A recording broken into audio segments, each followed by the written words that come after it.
അനുമോൾക്ക് ഇപ്പം എന്താ സംഭവം എന്ന് വെച്ചാൽ അനുമോള് കുറച്ച് ലോണും കാര്യങ്ങളൊക്കെ എടുത്തു. പുള്ളിക്കാരൻ അങ്ങനെ ലോൺ എടുക്കാത്ത ആളാണ്. ഈ ലോണ് ഭയങ്കര ബേർഡനാണ്.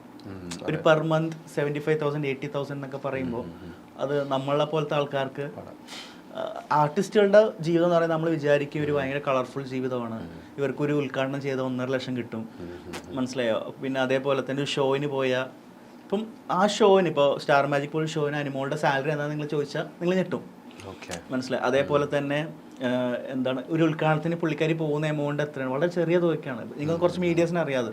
അപ്പോൾ പുള്ളിക്കാരി സർവൈവ് ചെയ്യാൻ വേണ്ടി പുറത്ത് ഇങ്ങനെ ഓരോരോ ഷോ കാണാം. ഒരു 1.5 കൊല്ലമായിട്ട് സ്റ്റാർ മാജിക് ഇല്ല. അപ്പോൾ പുള്ളിക്കാരി അത്രയും ലൈം ലൈറ്റിലേക്ക് വന്നിട്ടില്ല.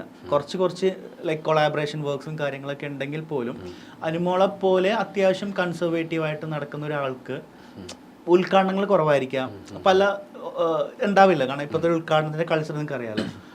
അപ്പോൾ അങ്ങനെയുള്ള സമയത്ത് ഈ ബർഡൻ കൂടുന്നുണ്ട്, ഈ ലോണിന്റെ ബർഡൻ കൂടുന്നുണ്ട്. അപ്പോൾ പുള്ളിക്കാരി വിചാരിച്ചു എന്നാൽ ബിഗ് ബോസിൽ പോവാ, കാരണം എനിക്കിപ്പോൾ ഓൾറെഡി 30 ഏജ് ആയി, ഇനി ഓൾറെഡി ഇത്രയും കുറച്ച് നെഗറ്റീവ് ഉണ്ടെങ്കിലും എൻ്റെ ഫാൻസ്, എനിക്ക് ഇത്രയും ഫാൻസ് ഉണ്ടല്ലോ, ഒന്ന് പോയി നോക്കാം എന്ന് വിചാരിച്ചാണ് പുള്ളിക്കാരി പോയത്. അപ്പോഴും പുള്ളിക്കാരി PR-നെ പറ്റിയൊരു ധാരണയില്ല.